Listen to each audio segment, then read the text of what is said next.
الاستعاذة بغير الله. From an act of shirk, to seek refuge in other than Allah is part of shirk. To seek refuge in other than Allah is part of dhikr. And again, this chapter is in the same sequence, mentioning the different types or acts of shirk that a person might fall in with the evidences of the Quran and the Sunnah of the Prophet ﷺ. Al-isti'adha is when a person say, A'udhu billahi minash shaitanir rajim, for example. And this al-isti'adha meaning that you turn to someone for help. But you turn to someone for help in a way that only Allah subhanahu wa ta'ala can fulfill this help. It's not just any help, like you turn to someone to help you with money or to lift something for you, in which people are capable to do that. The human beings are capable to do these types of things. This is not called isti'adha. This is called, you're seeking help from them in other words. But al-isti'adha, it's only to be done to Allah subhanahu wa ta'ala. You don't say, A'udhu bi fulan, A'udhu bi Muhammad or bi Ahmad or bi Umar. You only say, A'udhu billah. And it's something to be said with the tongue, and something to be a belief in the heart. That it's only Allah subhanahu wa ta'ala that we seek this type of help, in which only Allah subhanahu wa ta'ala can make. Who can help the person from the shaitan? It's Allah subhanahu wa ta'ala. Who can be the refuge of the believers in forgiveness of the sins from the hellfire, to ask Allah subhanahu wa ta'ala for Jannah, seeking refuge in Allah from the hellfire? It's not from a human being. If a person seek that from a human being, this is shirk, definitely, because no human being can save someone from the hellfire. It's only Allah subhanahu wa ta'ala. That's why al-isti'adha is an act of worship. Why it's an act of worship? Because Allah subhanahu wa ta'ala mentioned it in the Quran, that this is part of the ibadah, to seek refuge in Allah subhanahu wa ta'ala. Allah subhanahu wa ta'ala wants from the believers to seek refuge in Him. As it's mentioned, for example, in the Quran, فَإِذَا قَرَأْتَ الْقُرْآنَ فَاسْتَعِذْ billahi minash shaitanir rajim. Order from Allah subhanahu wa ta'ala. If you recite the Quran, then fasta'idh, meaning seek refuge in Allah from the shaitan. Since it's an order from Allah subhanahu wa ta'ala, that means it's ibadah. And if it's ibadah, that means it's not supposed to be done to other than Allah subhanahu wa ta'ala. So this is the meaning of al-ibadah. The verse mentioned in the chapter, وَأَنَّهُ كَانَ رِجَالٌ مِّنَ الْإِنسِ يَعُوذُونَ بِرِجَالٍ مِّنَ الْجِنِّ فَزَادُوهُمْ رَهَقًا. Which means, and verily, there were men among mankind who took shelter with the male jinns, but they, meaning the jinns, increased them, meaning the mankind, in sin and disbelief. And this is in Surah Al-Jinn, the relationship between the human beings and jinn. And for the human beings to seek the help from the jinn, this is definitely an act of kufr, an act of shirk. Why? Because the jinn won't help the human being unless he disbelieves in Allah subhanahu wa ta'ala. And the ayah mentioned that they would the human beings would seek the help from the jinn to matters of security. They used to travel in times of Jahiliyyah, and before they go in a place for rest, for example, in their traveling, they would seek refuge in the jinn of the neighborhood or in that area, so that they are protected, nobody would harm them. This is something that is only Allah subhanahu wa ta'ala is the one that is capable of doing that, and it becomes an act of worship if they seek such a help from the jinn when they are forbidden to do that.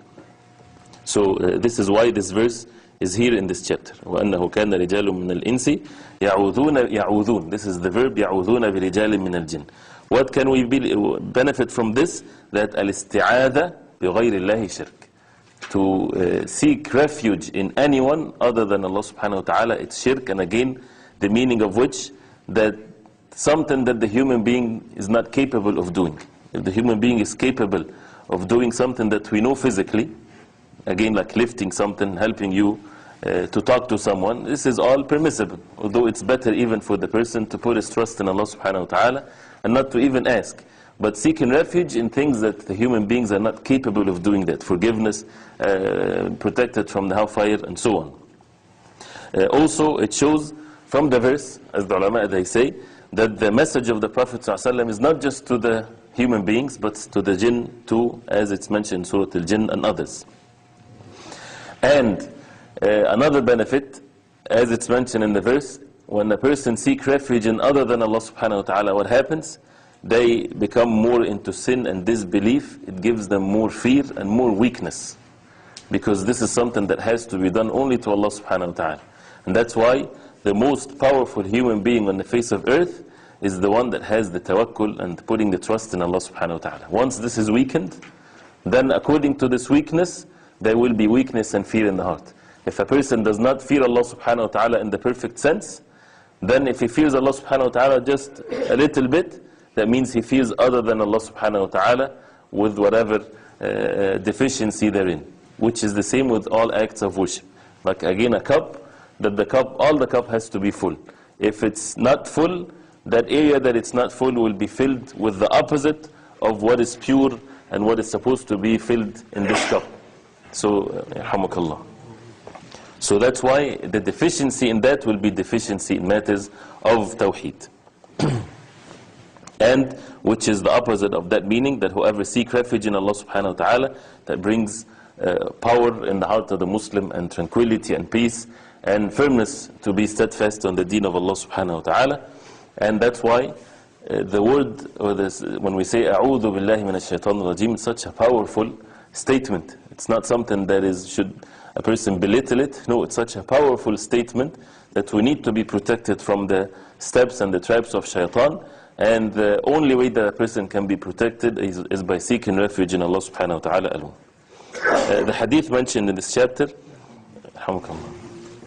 hadith Khawla بنت حكيم قالت سمعت رسول الله صلى الله عليه وسلم يقول من نزل منزلا فقال أعوذ بكلمات الله التامات من شر ما خلق لم يضره شيء حتى يرحل من منزله ذلك, which means whoever goes into a dwelling and says while entering it أعوذ بكلمات الله التامات من شر ما خلق, and any dhikr that we're ordered to say, it has to be said like that, the way the Prophet ﷺ said it, not the translation, but exactly in the same words.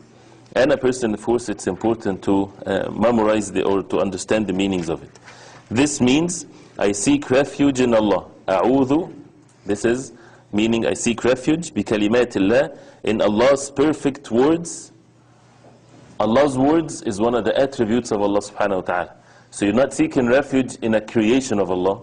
Allah's words are an attribute of Allah subhanahu wa ta'ala, and the attributes of Allah subhanahu wa ta'ala are not creation. No, the attributes of Allah subhanahu wa ta'ala is Allah subhanahu wa ta'ala. I seek refuge in Allah's perfect words from the evil, min sharri ma khalaq, from the evil of those creatures which He created. If he says that, no harm shall befall him until he departs from that place. Reported by Muslim. We see in this hadith clearly that al-ista'adah here is to be done seeking refuge in Allah subhanahu wa ta'ala alone. And the words of Allah subhanahu wa ta'ala, the perfect words. Why? Because the words of Allah subhanahu wa ta'ala are perfect. There is no deficiency in the words of Allah subhanahu wa ta'ala. Min sharri ma khalaq, from the evil of what Allah subhanahu wa ta'ala created. Did Allah subhanahu wa ta'ala create evil? It's evil according to how our perception is. But Allah subhanahu wa ta'ala is the most perfect. If there is no evil, people won't know what is good and what is pure, unless there is the opposites. With the opposites, people get to see what is right and what is wrong. So, and by the evil existing on the face of earth, there are good qualities that can never exist without the evil being there. Otherwise, how people will endure patience if there is no evil? How would they strive for the sake of Allah if there is no evil? And how some of the attributes of Allah subhanahu wa ta'ala won't be in place, like the justice of Allah subhanahu wa ta'ala, that Allah subhanahu wa ta'ala is the Almighty, the All-Powerful. All of these attributes of Allah subhanahu wa ta'ala becomes in place as a result of the evil being present, and this is the wisdom of Allah subhanahu wa ta'ala. So this is the permissible way of seeking refuge in Allah subhanahu wa ta'ala, not the deviant way. Why? Because this is the way of the Prophet alayhi salatu wasalam. What is better than knowing the way of the Prophet alayhi salatu wasalam? These means are unseen to us, ghaib. Because the Prophet ﷺ said, لَمْ يَضُرُّهُ شَيْءٍ, nothing will harm him. If he says that whenever he enters in a place, whether it's in desert or home or whatever there is, he goes to a place, a new place, traveling, setting in a certain place, he would say this dhikr while entering in that place. Nothing would harm him by the will of Allah subhanahu wa ta'ala. In other ways, when people say, if you say this, you will be protected, if you hang this, you will be protected, and so on, who told them that this is true? Are they people that they have revelation from Allah subhanahu wa ta'ala coming to them? revelation has been seized by the death of the Prophet ﷺ. The religion has been completed and perfect. So we know for sure that this is true. Why? Because the Prophet ﷺ said it. This hadith is in Sahih Muslim. And this is the barakah and the blessings of the sunnah of the Prophet ﷺ. There is no need for inventing other ways because it's unseen to us. And unseen to us, we cannot know it except with revelation. And this is ways to be firm on the sunnah. And that's what brings the tranquility in the heart of the Muslim, that he's on the truth. That there's no ambiguity. That he's saying whatever he's saying, he's doing the act of worship, whatever he's doing, based on what? Based on the way of the Prophet ﷺ, without having to do any other thing. So that makes the Muslim firm of what he's doing.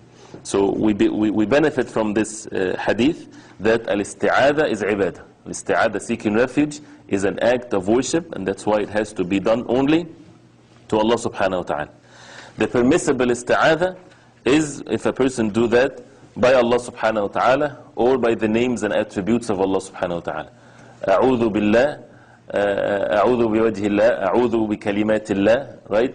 Either Allah subhanahu wa ta'ala or His attributes, and not the creation of Allah subhanahu wa ta'ala. Because it's either Allah subhanahu wa ta'ala or the creation of Allah subhanahu wa ta'ala. The creation of Allah, it's not permissible to seek refuge in them.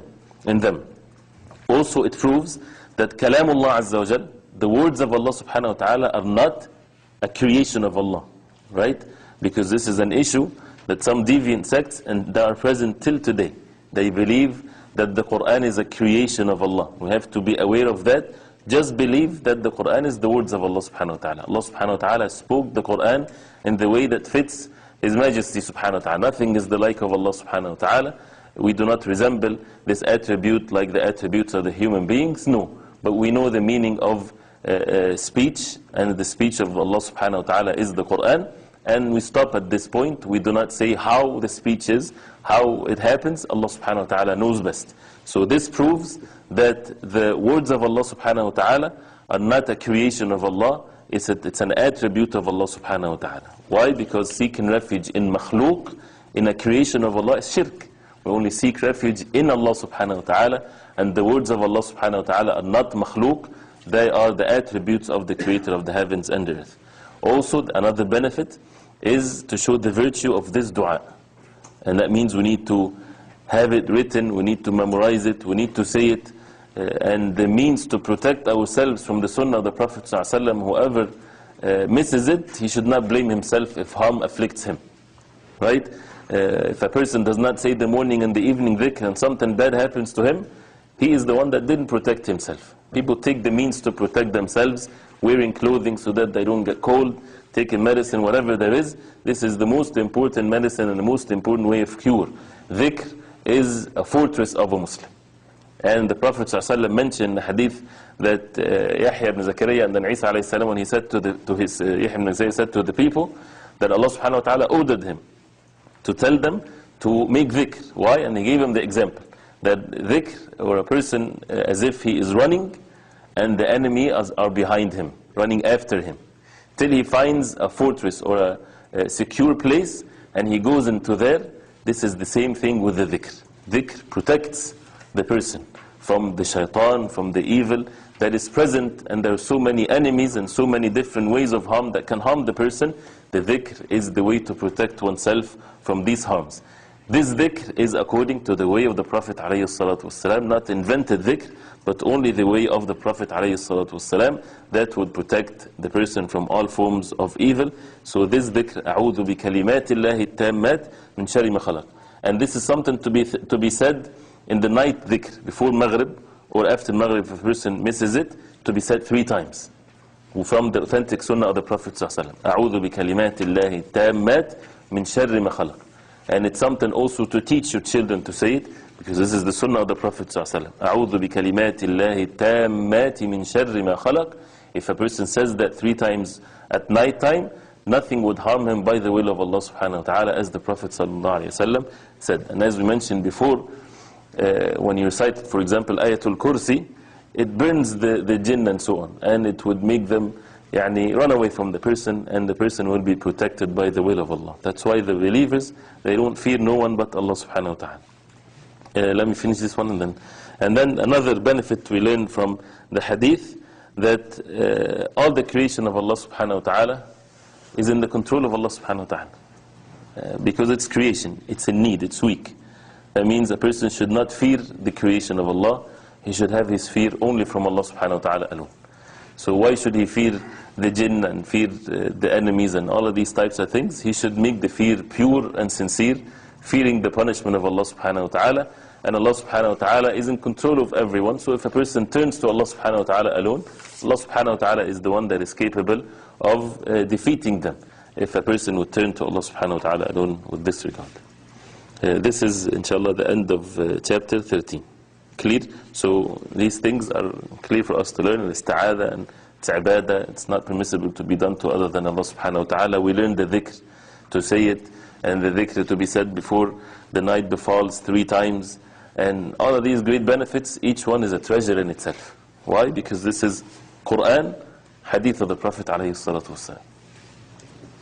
Can you repeat when you're supposed to say that dua? You say this dua before you enter any place that you're worried about this place. A new place that you enter. You're traveling. They used, for example, when they travel in the past, they settle somewhere, desert, in the dark at night. They don't know animals that can hurt them or whatever. There is physical things can hurt them. So it is a sunnah to say that before you settle your things when you're traveling. The same thing if you go to a hotel room or you go to a new place or you want to spend the night somewhere, you say this dhikr. And you say that also every night, in general, every night at all times, before the night falls, 3 times.